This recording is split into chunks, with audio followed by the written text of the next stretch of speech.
Nous revoici pour le flash forward, figure de la conscience historique, page 37. Donc, voilà, j'ai poursuivi la lecture de mon mémoire de fin d'études. Aujourd'hui, pour des raisons différentes, la structure en flashback, flash forward, peut donc jouer un rôle non négligeable dans l'économie du récit, en marge de sa valeur artistique. Le recours au personnage historique est donc une stratégie narrative permettant au cinéaste de faire croire le spectateur à la véracité du flash forward, nonobstant l'actualisation de son contenu narratif par le récit premier. Il était intéressant d'établir un contrepoint à propos de l'utilisation du personnage historique.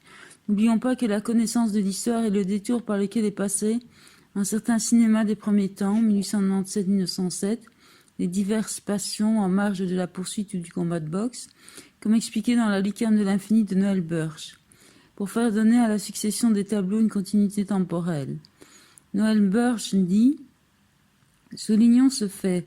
La succession des tableaux dans l'une ou l'autre passion, par exemple, dans celle de la Maison Lumière, l'adoration des rois mages, la fuite en Égypte, la résurrection de Lazare, l'entrée à Jérusalem, et ainsi de suite, pour arriver à un total de 13 numéros. Cette succession ne pouvait présenter le moindre sens narratif pour un spectateur ignorant les enseignements de base de la religion chrétienne. Ces images ne comportent pas le plus souvent les indices intrinsèques d'un enchaînement nécessaire. » Fin de citation. C'est parce qu'ils voulaient signifier la linéarité des différents tableaux que les cinéastes ont eu recours à un récit universellement connu. Or, la vitagraphe, en 1907, exploitera cette universalité supposée du récit napoléonien pour offrir une nouvelle construction narrative pour subjectiver la connaissance de l'histoire, donnant de Napoléon une image de visionnaire. Mais désamorçons ici toute certitude. Il y a toujours ambiguïté lorsqu'il s'agit de déterminer la source d'un plan, qu'il soit anticipatif ou non. D'aucuns tendront à chercher la source de l'image, dans l'univers intradiégétique, d'autres verront une marque d'énonciation. Le plan de Sainte-Hélène offre 3 lectures possibles. Soit nous lisons ce plan comme étant la pensée de Napoléon, ce qui montre l'individu comme réalisant ce qu'il veut, soit nous restons dans le flou et parlons de style indirect libre, ce qui présente Napoléon comme habité par quelque chose qu'il porte en lui et qui se manifeste avant son heure. Soit nous sommes plus sensibles à l'instance narrative première, nous dirons alors que c'est la marque du cinéaste, qu'il est le seul responsable de ce plan et que c'est dans le rapport entre l'instant où le plan est inséré et le contenu de celui-ci que le cinéaste établit un lien de cause à effet qui n'engage que lui. Utilisé pour représenter une continuité d'événements en s'appuyant sur la connaissance de la continuité du référent extra-diégétique ou pour leur donner déjà un sens, telles furent 2 fonctions différentes de ce personnage historique, dont la deuxième apparaît moins présente dans les écrits, dès lors qu'on s'attache à relater la façon dont les premiers cinéastes s'y sont pris, pour signifier la continuité dès lors qu'on cherche dans le passé ce que Anne Burch nomme l'émergence du MRI, mode de représentation institutionnelle. La plus fructueuse pour nous est celle où se manifeste une volonté de dépassement de l'histoire et sa représentation. À travers ces lignes, nous pensons avoir montré combien le récit cinématographique ne fonctionnait pas en vase clos, ce que le flash-forward n'est pas issu d'un seul dispositif narratif, codé par un langage cinématographique, et surtout, le caractère non nécessaire de son actualisation, répétition du contenu par le récit premier. Le domaine du film historique ou politique, recours à un référent extra-filmique, se présenterait donc comme un champ d'investigation particulièrement fructueux, permettant au flash-forward de se suffire à lui-même, présentant comme un rêve ce que nous savons être la réalité, ou saisissant un même personnage à 2 moments de sa vie pour montrer le caractère éphémère des choses. Transformer une utopie en réalité à venir par un jeu avec le temps, par une contamination de la réalité et de l'imaginaire. Observons à présent la distinction faite par M. Martin entre 2 autres types de futurs, relatifs non plus au documentaire, mais aux films de fiction, soit ceux qui, selon lui, ne bénéficient pas de l'extra-filmique, point sur lequel nous divergeons, et qui, par conséquent, pour lui, doivent produire par leurs propres moyens la signification, le statut temporel futur du segment narratif. 3.2.2. Le futur imaginé et le futur réel. En marge du futur objectif, M. Martin fait figurer 2 autres types de futurs, le futur imaginé et le futur réel. La distinction entre ces 2 types de futur est établie sur base de la lecture de la responsabilité narrative et non sur base de l'actualisation de l'anticipé. Il y a futur imaginé lorsque le grand imagier nous montre en image le point de vue que le personnage a de son avenir, sorte de drame intérieur, suite donc d'image mentale, et futur réel lorsque le grand imagier assume pleinement la représentation de l'avenir, lorsqu'il nous montre par avance ce qui se passera plus tard dans l'histoire, image de la réalité diégétique. L'argument étant qu'on ne peut avoir l'expérience du futur dans la réalité, le futur imaginé par le personnage restera dit imaginé, et cela même s'il se réalise ultérieurement. Quant au grand imagier, M. Martin n'exige pas qu'il répète par l'image actuelle ce qu'il a précédemment anticipé. Sa responsabilité narrative suffit, théoriquement, à attester de la réalité diégétique. Tout le problème étant pour le spectateur, dans la lecture de la responsabilité narrative, d'apprendre à lire le sens des images, pour reprendre l'expression de l'auteur. Soulignons que chez M. Martin, le statut d'imaginaire n'en aligne pas nécessairement la place virtuelle du segment narratif sur l'axe temporel. L'acte d'imagination du personnage prend pour objet le futur, ou si l'on veut, pose la situation qu'elle imagine dans le futur. En adoptant le point de vue de son personnage, le grand imagier nous montre maintenant ce qui ne peut avoir réellement lieu qu'ultérieurement dans la réalité diégétique, c'est-à-dire ce qui entrera en concurrence avec son point de vue à lui. Soit le spectateur constatera une fusion rétrospective entre le point de vue du personnage et celui tout-puissant du grand imagier, soit il observera une opposition entre les deux. Cette position virtuelle de l'événement sur l'axe temporel, nonobstant son caractère imaginaire, trouve son conditionnement dans l'attitude du personnage. M. Martin parle de projet du personnage. Ce projet matérialisé dans l'instant par le grand imagier reste frustrant si espéré ou angoissant si redouté pour le spectateur dans la mesure où il n'est pas réel dans l'univers diégétique. Le spectateur se surprend dans son attitude d'être face à une image. Une attente se crée dans son esprit, attente d'une réalité, d'une image qui disparaîtrait au profit de ce qu'elle se propose de représenter, réalité diégétique et non matérielle. Le grand imagier, en changeant de point de vue, fait un choix, celui de nous montrer le projet de son personnage en image plutôt que de nous le faire signifier par le dialogue, par exemple, ou par un commentaire en voix-over. En nous montrant la pensée de son personnage, il fait de ce personnage un être qui se pense en image, qui est spectateur de lui-même, détenteur d'un univers intérieur intime inavoué. L'âme est dans le monde et le monde dans l'âme.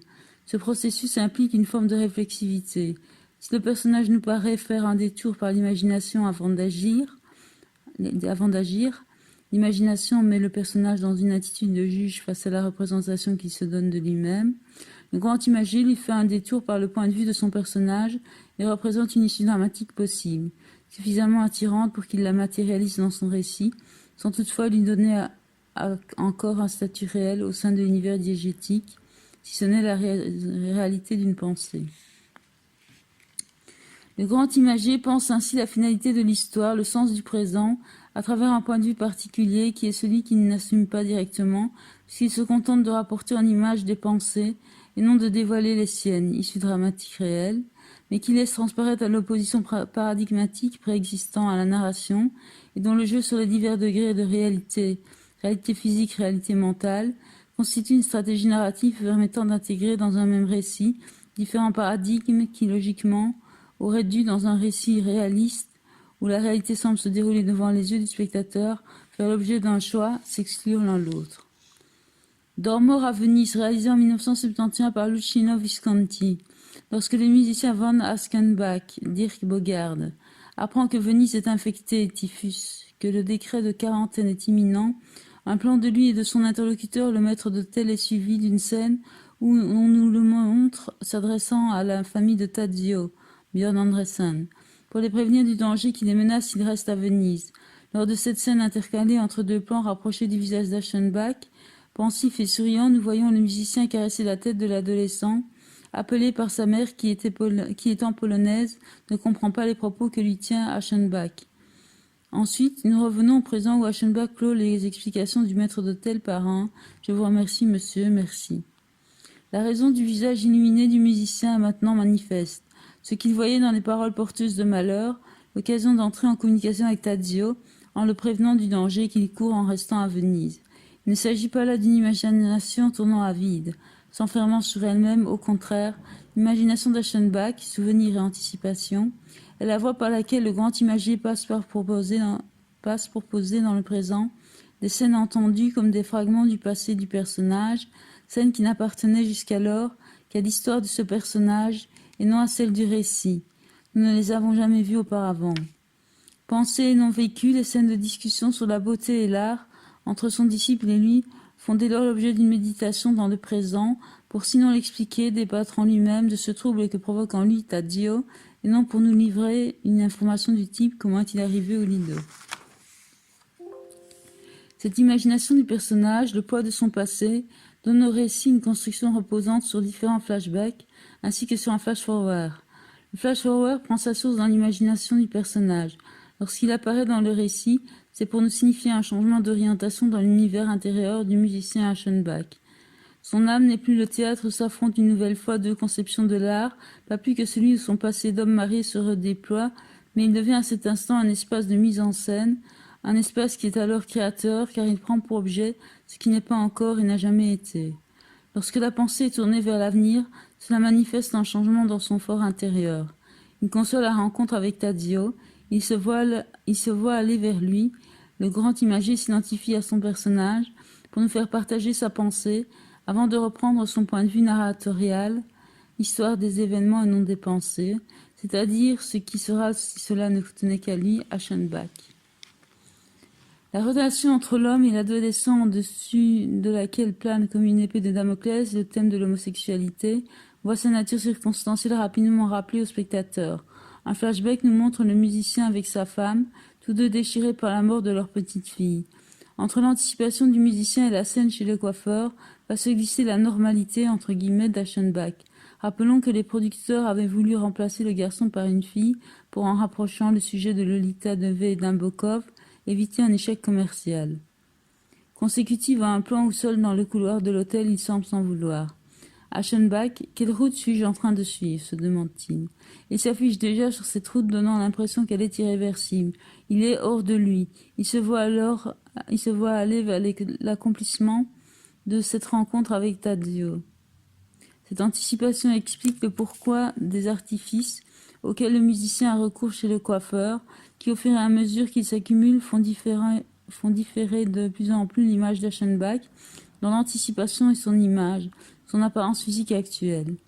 Sa physionomie se transforme et il porte de plus un costume différent dans la scène de l'anticipation, dans la scène chez le coiffeur et dans celle où il suit Tadzio dans Venise. Le point de vue du grand imagier et celui du personnage ne fusionneront pas. Mais si nous ne voyons pas la rencontre se répéter, nous apprenons que la famille de Tadzio va partir sans que soit précisé, outre mesure, le motif du départ. D'une part, nous voyons Aschenbach prévenir la famille polonaise en anticipation subjective, et d'autre part, nous apprenons qu'elle va quitter Venise. On nous objectera qu'il est difficile de distinguer l'imagination simple, sans perspective temporelle, ou le fantasme de l'imagination qui anticipe, mais la répétition ne nous apparaît pas être loin de là, la condition sine qua non de l'anticipation. L'anticipation n'est pas plus subordonnée à l'imagination que ne l'est le souvenir.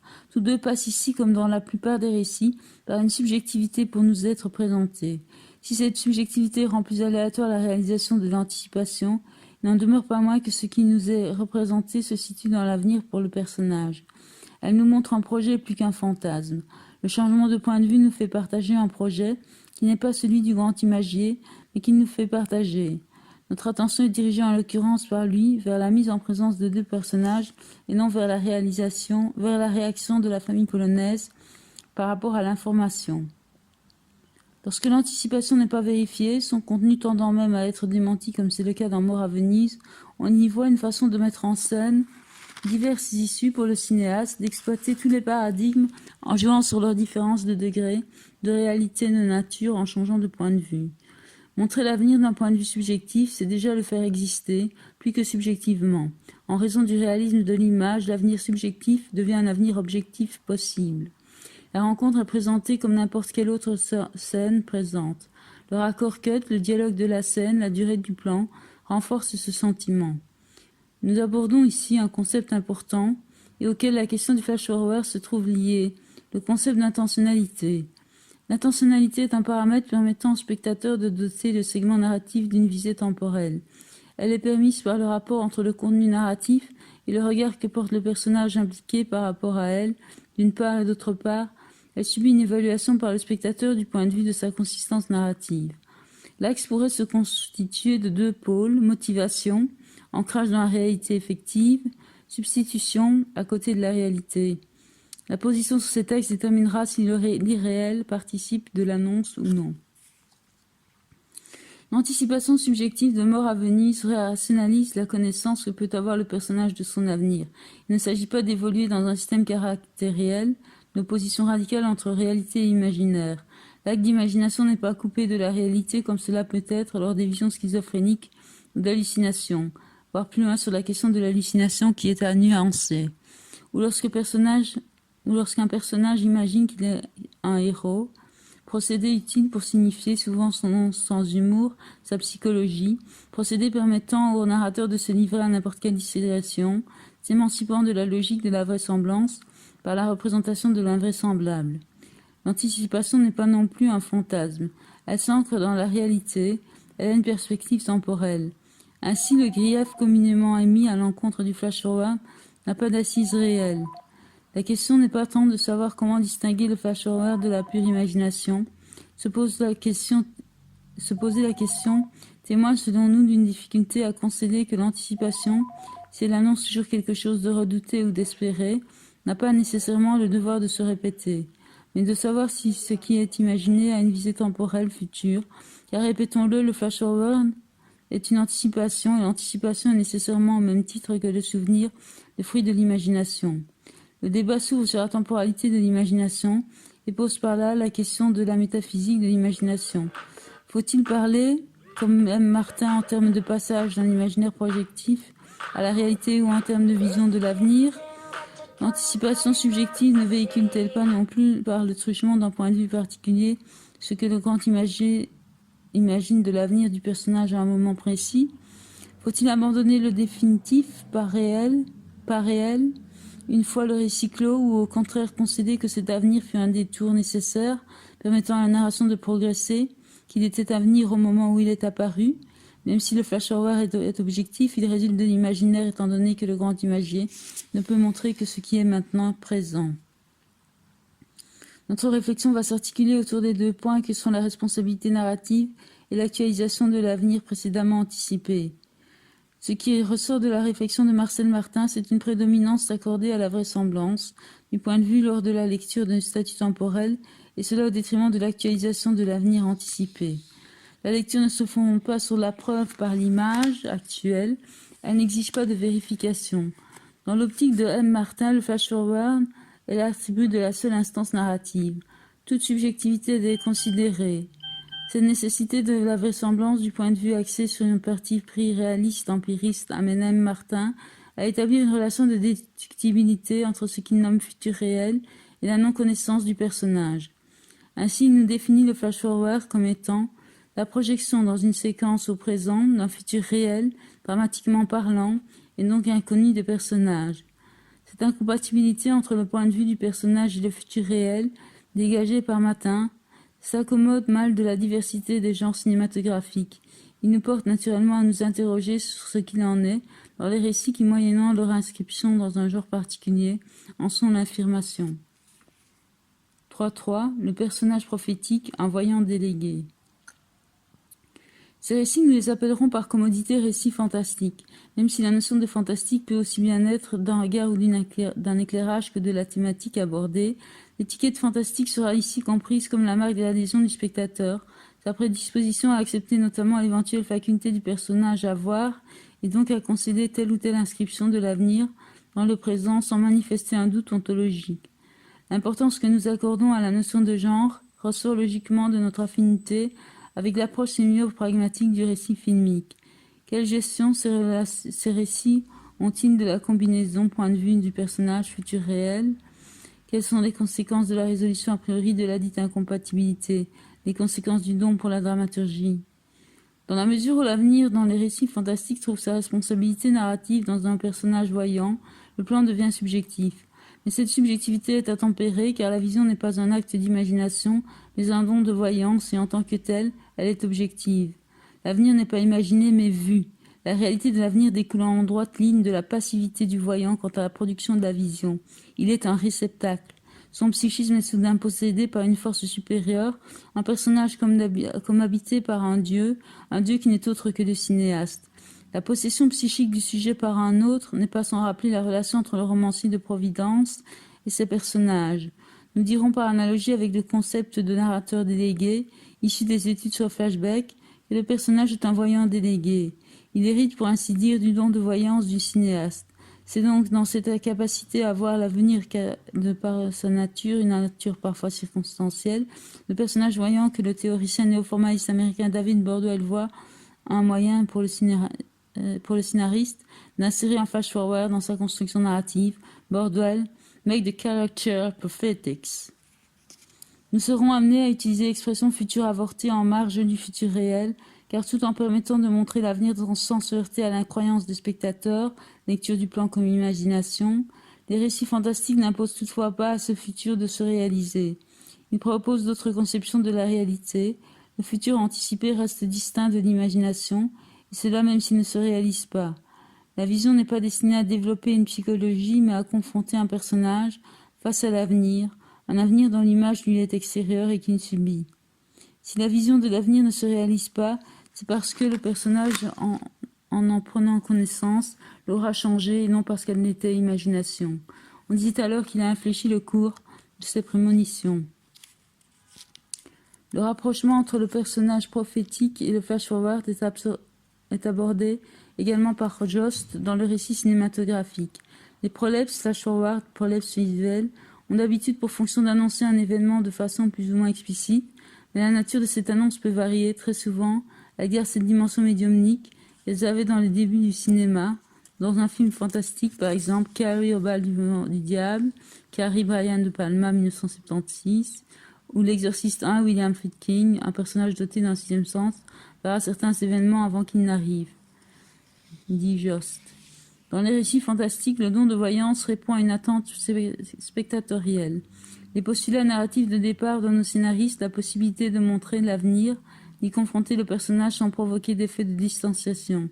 Ce qui ne veut pas dire que le rapport entre le voyant et sa vision soit nécessairement clair, distinct, et c'est là en effet paradoxal que produit un récit comme Ne vous retournez pas, Don't Look at Now, dans un autre style. Dead Zone est tout empreint de paradoxe pour la théorie qui veut que l'anticipé se répète pourrait être reconnu tel. Le voyant de Dead Zone et celui de Ne vous retournez pas sont chacun traités d'une façon très différente, mais qu'ils appartiennent à une même classe de personnages.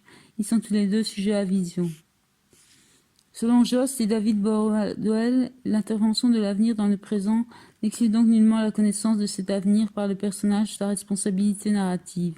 Mais si la théorie tolère le flash-forward subjectif, elle se heurte à l'inévitable inadéquation entre les caractéristiques qu'elle impute au flash-forward subjectif et l'utilisation qu'en fait son bénéficiaire pragmatique. Nous scindrons la question du point de vue en deux.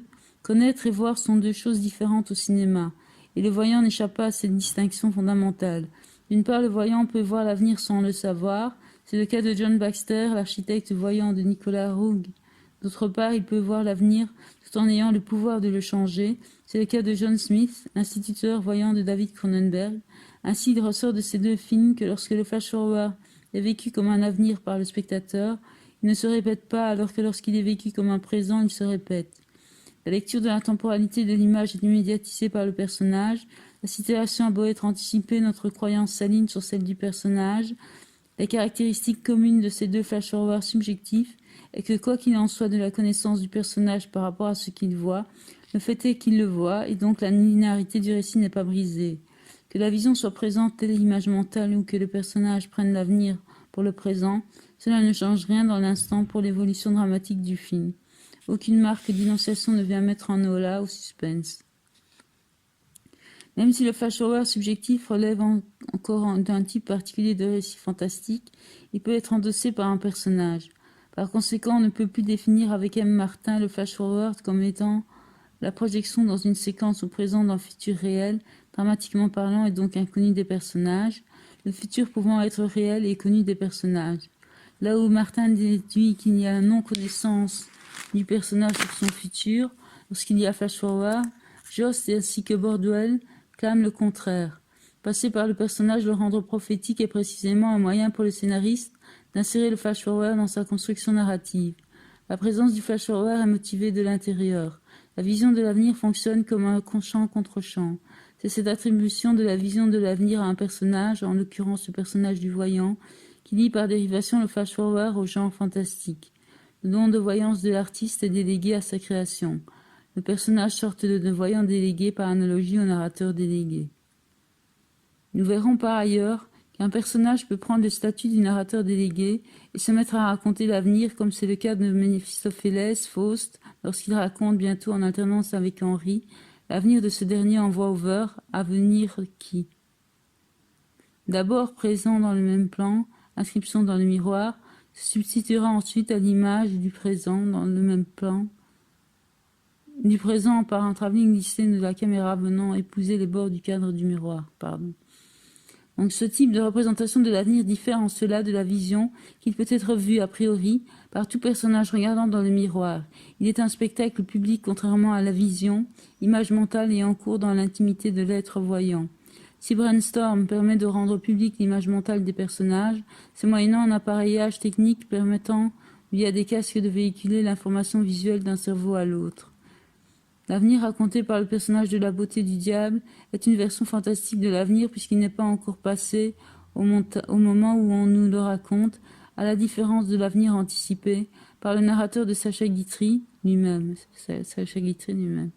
dans le fabuleux destin de Désiré Clary, ou celui de René Clair dans C'est arrivé demain, où l'anticipé n'est jamais qu'un passé plus proche du présent, espace où se situe physiquement le narrateur. Revenons au personnage du voyant. Cette délégation du don est permise parce que le spectateur accepte d'autres conceptions de la réalité que celles reconnues par la science. Il laisse ainsi de côté ce que Martin disait de l'avenir. Nous ne connaissons pas l'avenir, nous ne pouvons que l'imaginer. Néanmoins, la réflexion de Martin subsiste dans notre esprit. Si l'étiquette fantastique est capitale pour le spectateur, qui en dehors du monde offert par le film est sceptique, elle se réduit à le guider par ce classement institutionnel, mais ne peut en rien changer ses convictions intimes. Le spectateur a ses croyances en dehors de tout conditionnement institutionnel. Ainsi, Borduel, après avoir lié le flash-forward au personnage prophétique, fait part de son doute et dit « Nous ne pouvons être sûrs des prémonitions d'un personnage, dit-il, car cela n'est pas parallèle au pouvoir de la mémoire. » Oui, important. Le rapprochement apparemment logique entre le flash-forward et le personnage prophétique semble ne plus aller de soi. Le théoricien américain compare la prémonition et la mémoire. Les comparant, il les distingue. Ainsi, pour lui, la prémonition ne serait pas au même titre que le souvenir un attribut de la mémoire. Or, si Borduel juge que le pouvoir de la prémonition n'est pas parallèle à celui de la mémoire, c'est parce qu'il en appelle à sa conception de la réalité, visiblement plus puissante dans sa lecture du film que les postulats diégétiques. Notons que Gerhard Feinberg, professeur de physique à l'Université de Columbia, qualifie lui de mémoire du futur la capacité à décrire ses propres expériences à venir.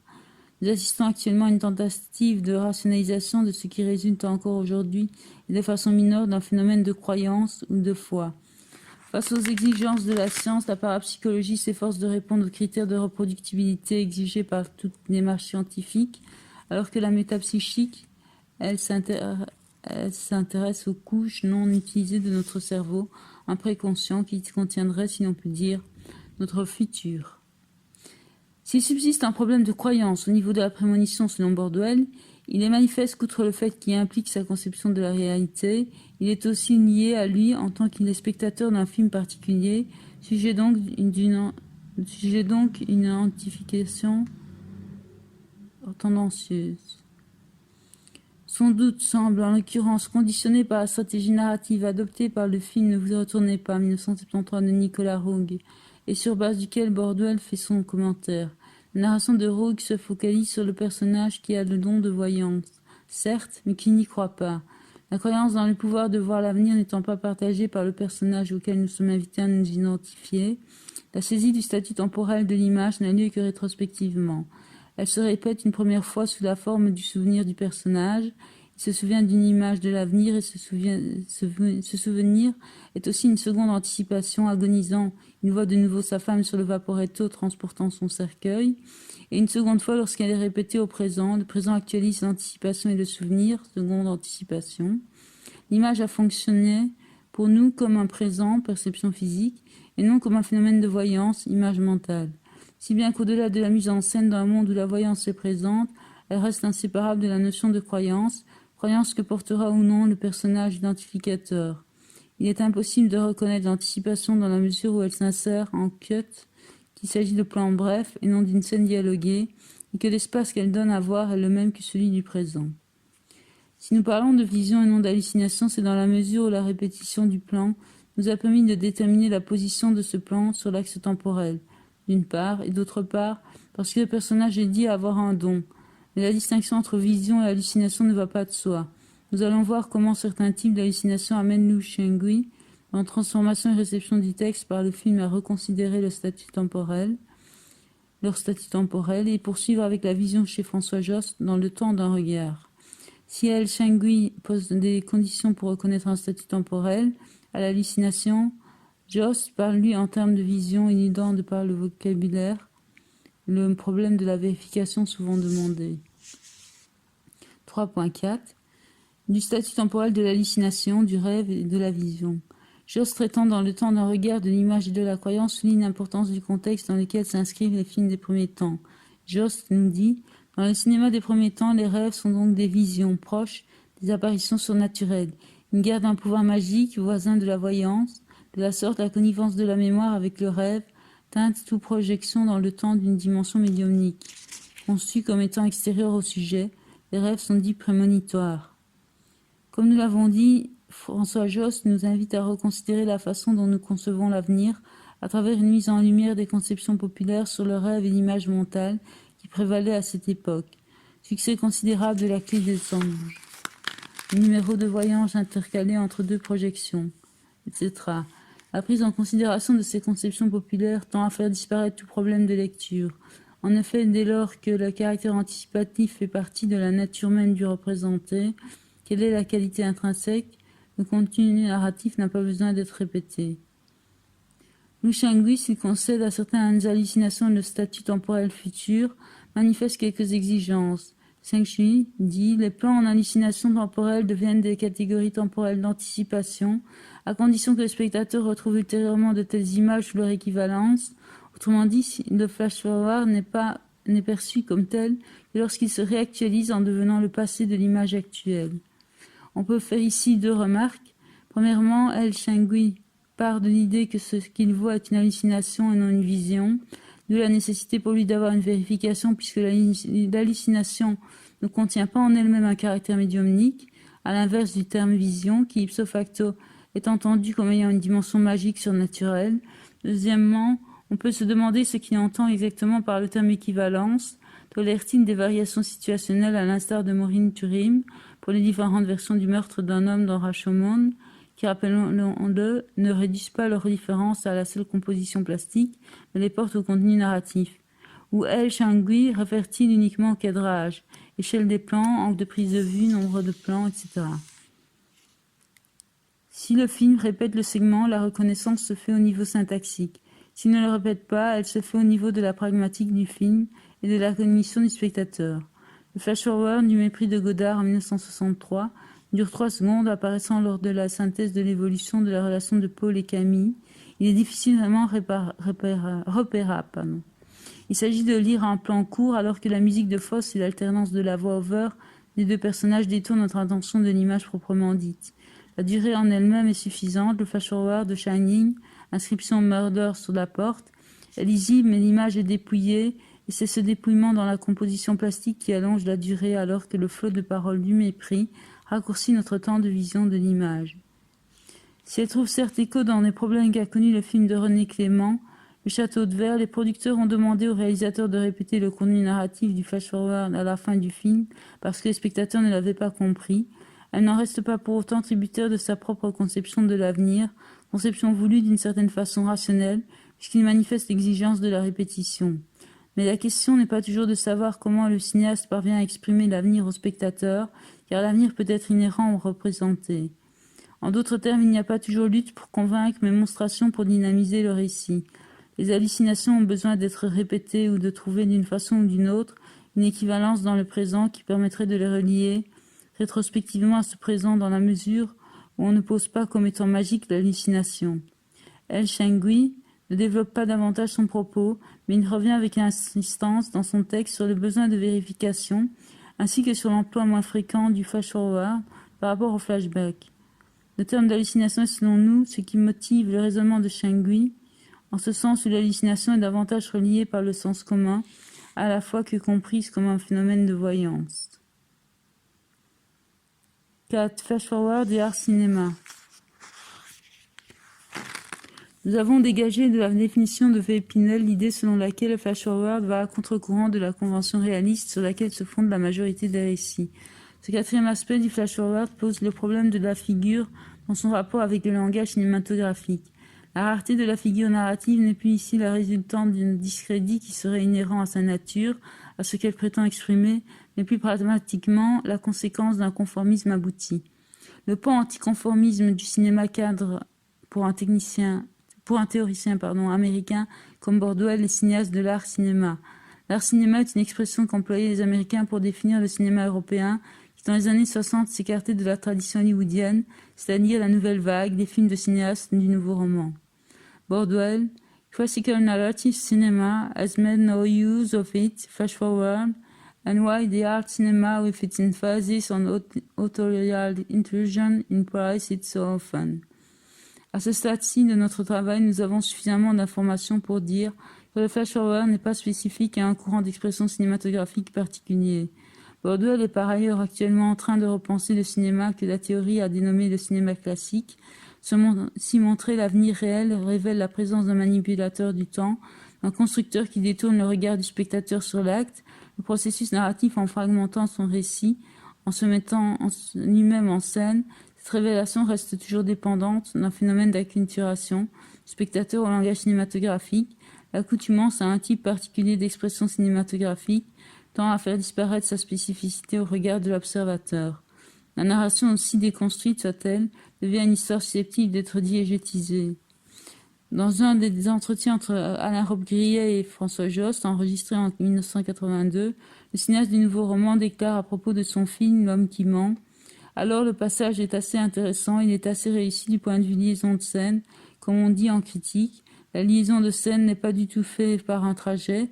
Théoriquement, il est à l'auberge, là il va passer de l'auberge au château par une série de projets mentaux, c'est-à-dire il est toujours à l'auberge, on le voit de temps en temps toujours assis à la même table, et écoutant et en même temps sont intercalés des plans où il est déjà en train de demander son chemin à des gens. En parlant en ces termes de projets mentaux, Alain Robbe-Grillet diégétise lui-même son montage, c'est-à-dire qu'il délègue la responsabilité narrative à son personnage. Les griefs contre le flash-forward. Ce sera lu par la suite. Nous sommes page 48. Je suis un peu fatiguée. Je reviendrai.